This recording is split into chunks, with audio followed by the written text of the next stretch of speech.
Hi there, I'm James Rodríguez. I am part of the artistic cohort here at the Jungle Theater, and I am so excited to introduce my guest, Brittany K. Allen, playwright of Redwood, running here at the Jungle from February 5th to March 13th. Welcome, Brittany. No, Uh, thank you so much for having me. yeah, good to have you here. Brittany is a New York-based writer and actor. Her work's been heard, seen, workshopped at the Lark Play Development Center, Manhattan Theater Club, playing on air, Ensemble Studio Theater, Portland Center Stage, among others. She's also the recipient of various writing prizes and awards, including most recently the Dramatists Guild Foundation Georgia Engel Comedy and Playwriting Prize. And we are finally we finally get to be added to the list of theaters that have the pleasure and honor of producing Brittany's beautiful work here at the Jungle. So welcome, Brittany. We're so excited to finally be producing Redwood. For some of you who are watching probably do know, Redwood is the show that we had to close days, if not hours, from its opening back in March of 2020. So this one's really special to us to have back 2 years later. Really happy to have everybody back for this. And yeah, I love the script, so I'm really excited to pick your brain a little and learn a little bit more about the show, its inception, about your process. But first, if you could give our audience just a little teaser about the show without giving too much away, I'd ask to just tell us a little bit about Redwood. Sure. Thank you so much for having me, James. It's a real pleasure to be here in the Zoomosphere with you. Well, Redwood the play follows mainly a young couple, Meg and Drew, who are interracial. Drew is a white man and Meg is a Black woman. And they discover through the machinations of Meg's uncle, a character called Steve, that who is pursuing her family's genealogy. He's doing the genealogy of Meg's family. They discover that Drew's ancestors owned Meg's or enslaved Megs in the antebellum South. Yeah, and it's kind of about the fallout of that discovery for this couple and their families. Ripples out and kind of it's a play that follows the ripple of this information through several people, and it's about how these two come to cope with what it is to face this really personal relation to the original sin of our country. Yeah, there's several original sins, but you know what? Yeah. Totally. The play feels so personal in so many ways. It feels like it could be autobiographical. That may possibly be part of the inception. Could you talk a little bit about that, or where did the idea spawn from? Sure thing. Always happy to. I will say there are two little pieces of light autobiography that made their way into the very early drafts of Redwood. I'll say that I have a family member. I have an aunt who became really excited by charting my family's genealogy about 10 years ago now, and went down the rabbit hole with Ancestry.com and turned up a lot of really incredible information. And I became fascinated really early on in her quest with like how exciting it was to her, what she seemed to be getting out of it, and then my various family members' reception to what she was turning up. And the character Stevie in the play is nothing at all like my wonderful aunt, but and he is wonderful too. But then I like to distinguish them as people. But I found that her project like met with some resistance in my family, and I was just really interested in that, and kind of led to meditating hard on the question of what it is to be a Black person in America, and like go looking for your ancestry, and what exactly are we searching for to have the personal details confirmed that often lead us straight to chattel slavery and these very painful, difficult stories, and knowing the names and the narratives of my ancestors. Like, I'm so grateful to have that knowledge now, care of my aunt, but what is it to sit with it? I don't know. That was one prong of the investigation. And since I feel like there's been a big zeitgeisty thing where a lot of people in America have gone to like Ancestry.com, and a lot of people are into 23andMe, and so I think it's a kind of universal inquiry here. What is it that people are all chasing after? Like, what does it mean to you that James Madison is your great? Like, I don't know. Something about that really fascinates me. So that's one side of the coin. The other, I will say, is that in the early phases of drafting Redwood, I was in an interracial relationship with a man, a white man, and we had a lot of very difficult conversations at assorted points in our relationship. While I was in my early 20s and very much still like learning to kind of be in a relationship, one, and also like advocate for and speak about racial difference, like to a person who was not of my background. And some of the dynamics between Meg and Drew in the play are a little bit of the result of like after the fact ruminating on what it was to be like very close to someone, and also like struggle to really articulate to self and other person like what our differences are, and like why we couldn't see eye to eye on certain things, or why I felt lonely at times. Like, and then I realized somewhere in the early drafting of thinking that was something worth exploring, that I hadn't really seen a lot of interracial relationships depicted on stage or screen that like reflected mine. And I thought that was interesting and worth exploring. So I will say the play is kind of a mashup of those two ideas coming together. That was the inception point. It sort of leads me to my next, kind of series of questions. I love some of those scenes between Drew and Meg are like too real sometimes, I think. And just how honest you depict a relationship of two, young adults sort of learning how to be in a relationship, but having the added hurdle of it being interracial, having the added hurdle of the information that's gleaned throughout the show. And I think you do that beautifully.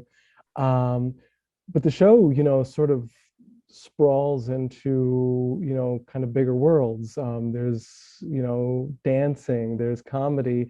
I don't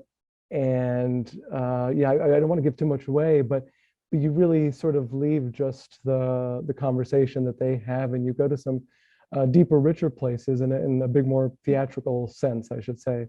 Was that your intention? Did you see it, getting as, because I think the play's big in a great way. But did you see it there, or did that kind of like evolve as you were working on it? Oh, I love that question. Thank you. Yes, I think I definitely had a very early impulse to kind of push against the bounds of what on first draft was something closer to just being like a interrelationship, a relationship drama that was just about these two characters more than their families. So the chorus and the dancing, these are all of a piece of the gesture that I wanted the play to feel big, as you say. Yeah, and I wanted it to encompass like this concept of family, because it is about, in a way, they're kind of metaphoric creations, I think, because I'm interested in like whiteness and blackness and big themes and how we are all connected. Yeah. I'm sorry, I'm spinning off a little bit, not answering your question, but you're fine. This is mostly just me agreeing with your thesis. Like, the hyper theatrical flourishes were absolutely attempts to like blow out the world and make it deeper and richer. Yeah, I think it works, and to me sometimes that's what makes a play sometimes. Otherwise, we just put it on a camera, and watch people have it, have this spill out in a real living room. But I love that it leaves there. One of the other things I really love about the play, and it sort of is in the same theme, is that it really lives in these three worlds or points of view.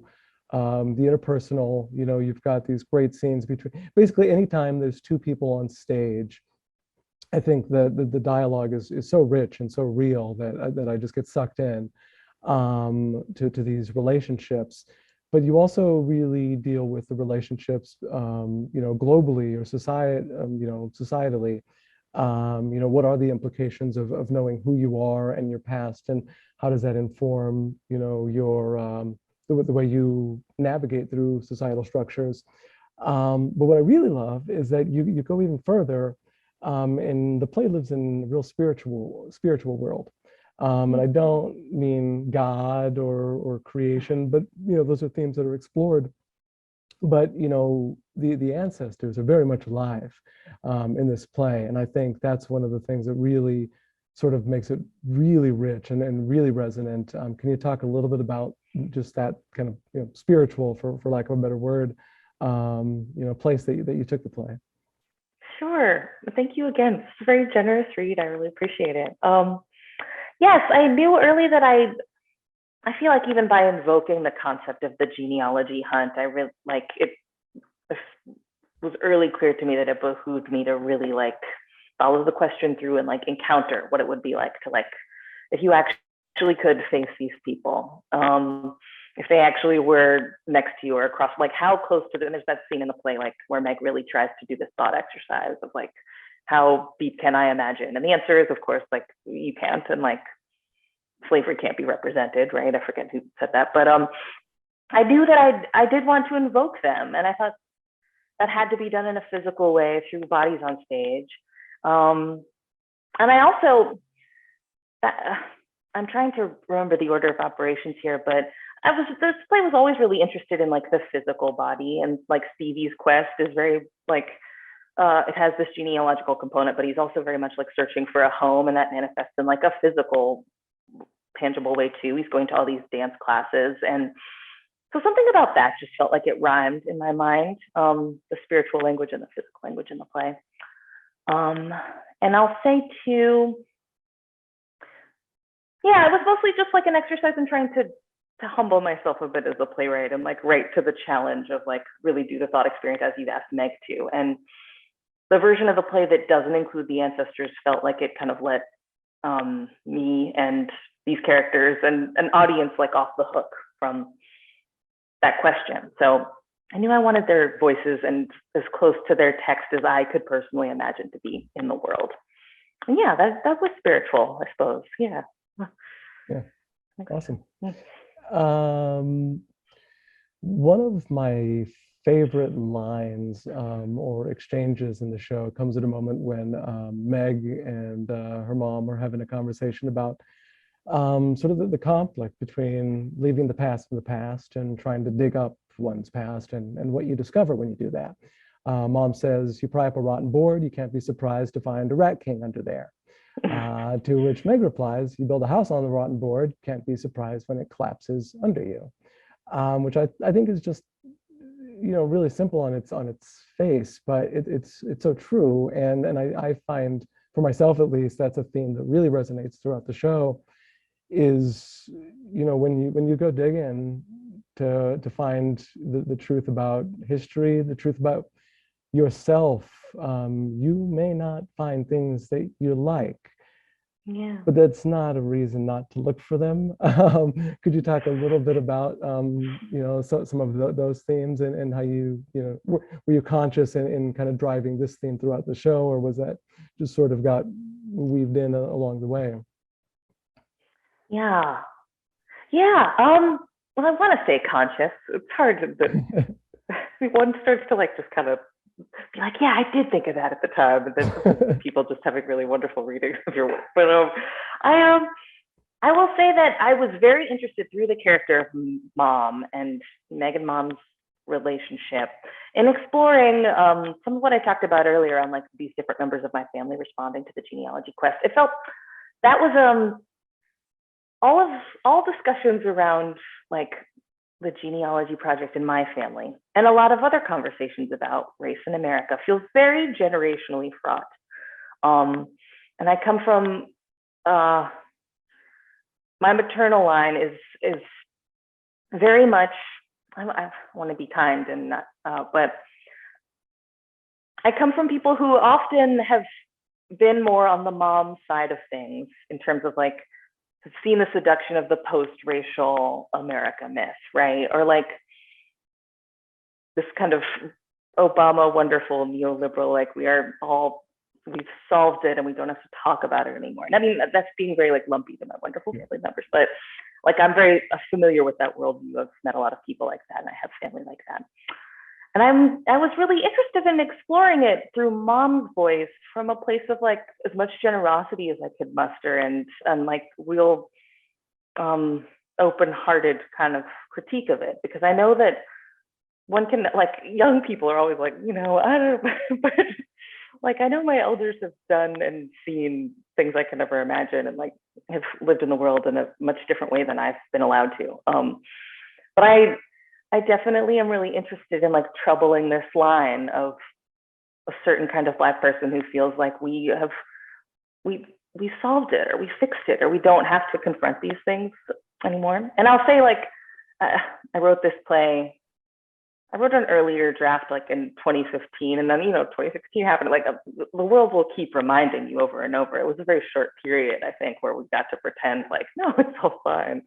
The very small sliver of people who ever thought that. But yeah, I would say that yeah, just coming from those two, that bit of dialogue that you mentioned is very much just me trying to kind of like underline and frame those ideological differences. Thinking where like one group thinks of it as a choice that you can look away from the past, and yeah, and I feel less and less that, as you say, that it is a choice at all. Like you really can't. It'll always come and get you. But yeah. Great. You know what? One of the other things that I want to talk about is that some of the questions I've put out there and some of what we've talked about is deep. It is heavy. The places where the show goes, and that's what makes it so beautiful, in my opinion. But I don't want to leave out the fact that it is funny. It is a comedy. I think I've read the show a few times. I read it just a few days ago again. And I literally laugh out loud reading it alone, which I think is excellent. The group that we've got assembled is definitely, they've got the chops, they've got the comedic chops to carry this. But I want to ask you, can you talk a little bit about how you are able to so deftly, balance humor and at the same time examine real wounds and complexities that are at the heart of the play? Oh, I love that. They are so great. I'm so excited to see the show. This cast is so fire. Yeah, well, humor feels pretty constitutive to like my worldview as a coping mechanism and how I move through the world. And the Meg and mom dynamic is it looks a lot like how me and my mom talk, frankly.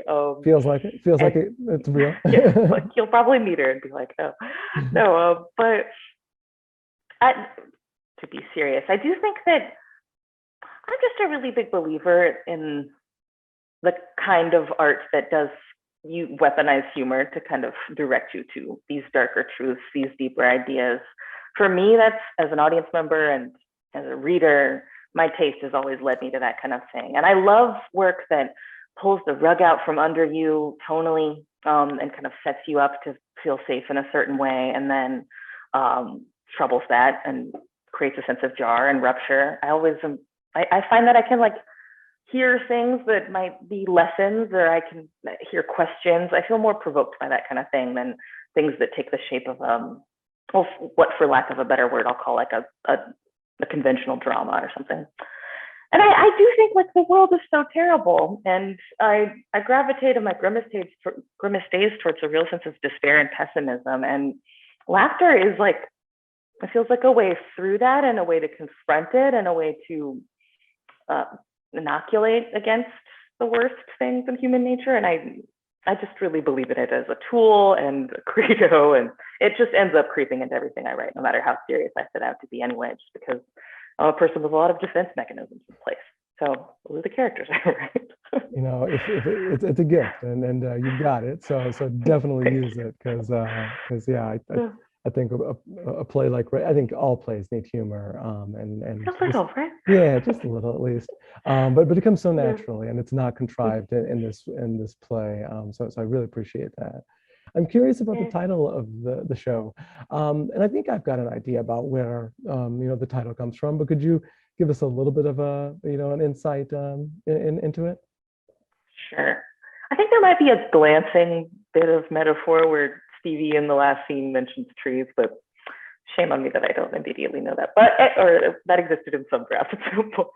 I will say I tend to title things in a very like kind of mystical to me, impressionistic way, where I just latch on to like an image or an object for a piece, and then it eventually sticks. and they become hard to defend because they make a lot of sense, like up here, but never land on the page. So that's a cop-out answer. But I'll also say that I studied the redwood tree a little bit, and as a metaphor for like Black people in America in particular, or as not a metaphor, but I don't know. I think the redwood tree is like the oldest in America, the Sequoia sempervirens. They grow in these family pods. They have like intricate defense networks. They protect themselves from forest fires regularly through like reanimating, and they're durable and huge and strange and beautiful and amazing. And I love that. And I think that is a suitable tribute to the Black experience, or the Black person in America. And I'll also say that like the family tree as a concept is what I'm gesturing to there. And that one can be as old and rich and huge and like impossible to get around. Like the biggest tree is the family tree, thus redwood. Yeah. I'd take it a bit further even, because I've recently learned about the redwoods myself, actually. When they fall, when they die, they don't just die. They don't just like cease to exist. They serve a purpose after they're dead. After they're dead, they are home to animals. They are home to organisms, and they are part of the redwood ecosystem. So no tree really dies in a redwood forest, which I think is just breathtaking. That's so poignant. Yeah, I love that. Let's see. Oh, yeah, this is one I really wanted to ask, and then we're almost done. I appreciate your time. You have, and I think this is correct, have had the really cool opportunity to play Meg in the world premiere. I think it was a premiere of Redwood, which I think is awesome. Can you tell us a little bit about that experience? Have you ever been in any of the plays you've written before? Sure. Well, I come from I've been an actor as long as I've been a playwright. Those are always things I kind of pursued side by side. And I did come up in a devising community. So I did do a lot of, that's not quite the same as putting yourself in something you've written. I've since learned, but I did have experience like speaking words that I'd written in front of an audience. That was a really wonderful experience. And I'm very grateful to the excellent people at Portland Center Stage for letting me do that. Yeah, I will say, I'm thrilled to give it away now and hear other people's voices play this character. But there was a moment in Redwood's development where I realized that I had written a character who speaks like kind of close to my own vocal rhythms. And I did want to try to experiment with that. And also, like, one of the reasons I became a playwright is like, I nominally at least, like I wanted to see more roles that would ostensibly be things that reflected my life and my experience and people I could play. I mean, that's the megalomaniac reason, but there's other reasons maybe. Yeah, so it was a real delight, and very scary, and I recommend it to young people who are writing plays. It was really neat. I learned a lot being inside of the play too. Yeah. Did you, and this is a little extra, but did you find yourself still, quote unquote, working on the script as you were in it? I did quite a bit of revising. Yeah, we workshopped it. We definitely workshopped it quite a bit. There was something really freeing and galvanizing about like, I have so much to do at all times, and I'm so like immersed from both sides in this world that I don't have any moment to be like fretting in my imposter syndrome or like circling the drain. It was always like, no, you've got to rewrite this scene, or you have to memorize your lines. You have to be here for your scene partner. Like, I could never really be idle, and that actually proved to be really productive, I think, in it for making the work strong, which is strange. It's strange to realize. Fun. But the one thing I will say is that this moment is really special at the Jungle, because I do think that Redwood sort of just held a special place in our hearts, just because of how beautiful the show is, because of what it has to say, the beautiful team that was devised to put the show up, and for it to go down the way it did was just so heartbreaking and so difficult. So we've all been really waiting waiting for this moment, and it's here, and we are so excited to finally be doing this thing. But Redwood is special. We are so pleased to have it at the Jungle.